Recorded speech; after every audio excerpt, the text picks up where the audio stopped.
छांगुर बाबा को लेकर एक बहुत बड़ा खुलासा हुआ। आईएसआई के इशारे पर काम कर रहा था छांगुर। आईएसआई का कठपुतली था छांगुर, यह भी एक बड़ी जानकारी निकलकर सामने आ रही है। देश में जासूसी नेटवर्क बनाने की पूरी उसकी साजिश का खुलासा हुआ। आपको पता है आईएसआई पाकिस्तान की खुफिया एजेंसी है और उसी के इशारे पर छांगुर काम कर रहा था। नेपाल के दौरे पर भी गया था छांगुर बाबा। आईएसआई एजेंट से धर्मांतरित लड़कियों की शादी का उसका प्लान था। पाकिस्तान से भी अब उसके देखिए तार किस तरीके से जुड़ रहे हैं। आईएसआई का एक एजेंट उनकी कठपुतली के तौर पर हिंदुस्तान में यह काम कर रहा था। तो छांगुर का आईएसआई कनेक्शन जब सामने आया है तो कई चौंकाने वाली बातें भी सामने आ रही हैं।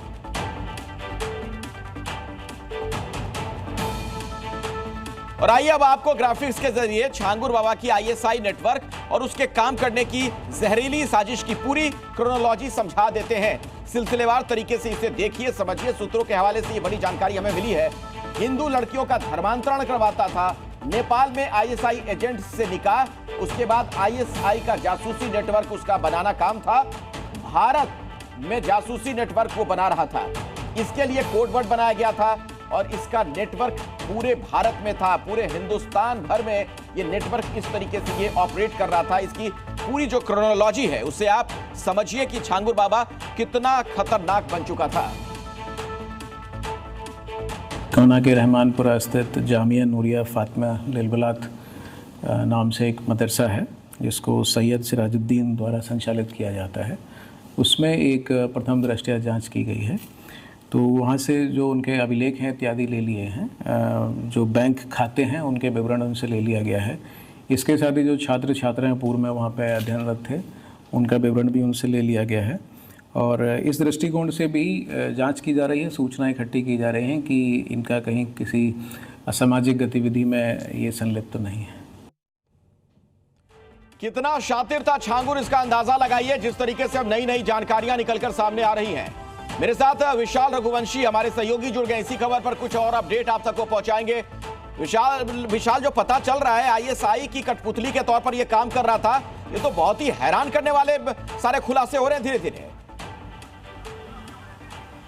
देखिए, बिल्कुल छांगुर बाबा केवल धर्मांतरण ही नहीं करा रहा था, वो एक पूरा सिंडिकेट चला रहा था। और खास तौर से जो ये इसका आईएसआई का प्लान था ये बहुत ज़्यादा खतरनाक था। हालांकि जांच एजेंसियों ने समय रहते हुए इसको ट्रैक किया और इसकी गिरफ्तारी की, लेकिन जो आईएसआई का इसका प्लान था उसमें यह था कि धर्मांतरण कराई हुई तमाम जो लड़कियां थीं उनकी शादी आईएसआई के स्लीपर सेल से कराना था। इसकी सबसे बड़ी वजह यह थी कि अगर शादी हो जाती तो जो वो लोग थे वो आराम से आईएसआई के जो स्लीपर सेल थे वो बलरामपुर या आसपास के जो इलाके हैं वहां पर आराम से आ जा सकते थे, उनको कोई रोकता नहीं, वो उनको नागरिकता जो है आराम से मिल जाती। इसके साथ साथ जो सबसे महत्वपूर्ण है कि वो इसके जरिए खाड़ी देशों में अपनी मजबूती करना चाहता था। इसके लिए वो बाकायदा काठमांडू भी गया था। इसका भी एक रिकॉर्ड उसका यूपीएटीएस को मिला है। उसने भी पूछताछ में ये बताया है कि किस तरह से वो टारगेट करता था। चूंकि देखिए बलरामपुर का जो उतराला इलाका है, अगर हम बात करें तो यहाँ से नेपाल का जो बॉर्डर है वो बहुत ज़्यादा दूर नहीं है, 50-55 किलोमीटर का बॉर्डर है। लेकिन इसके आसपास का जो एरिया है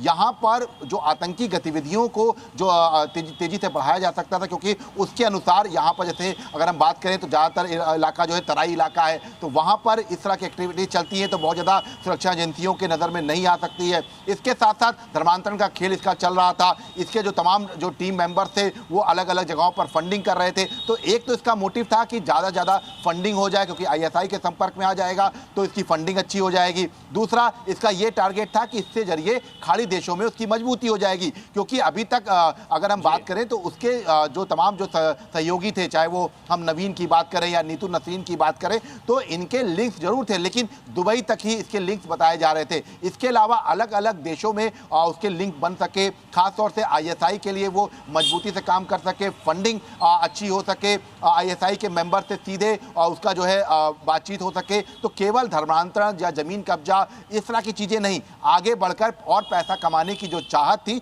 वही शायद आईएसआई की तरफ उसको ले गई और आईएसआई से हाथ मिलाने के लिए उसने बकायदा ये। ठीक है विशाल, मैं आता हूं दोबारा आपके पास, लेकिन अभी की एक और बड़ी खबर दर्शकों को बता दें। आईएसआई से नजदीकी बढ़ाने नेपाल गया था, यह भी एक बड़ी जानकारी निकलकर सामने आई है। यानी नेपाल से भी ये आईएसआई के लोगों के संपर्क में था। छांगुर की खौफनाक साजिश का पर्दाफाश। आईएसआई से नजदीकी बढ़ाने के लिए ये नेपाल गया। जाहिर तौर पर आईएसआई के लोगों से उसकी वहां मुलाकात हुई होगी। धार्मिक नेता को भी साथ लेकर गया था। बॉर्डर इलाके से सूचना जुटाने का काम भी कर रहा था। तो छांगुर की कई खौफनाक साजिशों का अब धीरे धीरे खुलासा हो रहा है। आईएसआई से बहुत करीब हो चुका था। आईएसआई की कठपुतली के तौर पर, उनके एजेंट के तौर पर काम कर रहा था। धार्मिक नेता के साथ ये नेपाल पहुंचा था, ये भी जानकारी निकलकर सामने आ रही है। विशाल, इसके बारे में भी कुछ और अपडेट है क्या आपके पास? कुछ जानकारी मिली है इस बाबत? देखिए बिल्कुल, आप चूंकि देखिए यूपी एटीएस लगातार पूछताछ कर रही है, तो कई जानकारियां मिली हैं जिसमें इसका जो आईएसआई के जो मुख्यालय है, या ये कह सकते हैं कि जो नेपाल में जो वहां पर एक जिस तरह से बेस बनाया गया है, वहां पर ये गया था। हालांकि उस वक्त इसकी कैसे किससे मुलाकात हुई है ये जानकारी नहीं मिल पा रही है, लेकिन हाँ यूपी एटीएस ये पता लगाने की कोशिश कर रही है कि इसको ये जानकारी कैसे मिली कि पाकिस्तानी सेना के जो अफसर हैं वो वहाँ पर आए हुए हैं, आईएसआई के जो कमांडर हैं वो वहाँ पर हैं, तो और किस किस हैंडलर के ये संपर्क में था, इसके बारे में एक्यूरेट जानकारी जो है वो यूपी एटीएस पता लगाने की कोशिश कर रही है। लेकिन अब इसके कनेक्शन धीरे धीरे बढ़ रहे हैं। और आपको एक चीज़ और बता देता हूँ कि इस पूरे मामले को लेकर ईडी ने भी इसके जो तमाम अकाउंट्स हैं उनको खंगालना शुरू कर दिया है। ईडी ने ये भी जो है जानकारी मांगी है, जो इसके दुबई में अकाउंट्स हैं और उनकी भी जानकारी जो है विदेश मंत्रालय से मांगी है। इसके साथ ही साथ इसका एक कनेक्शन अतीक अहमद से भी सामने निकल के आया है।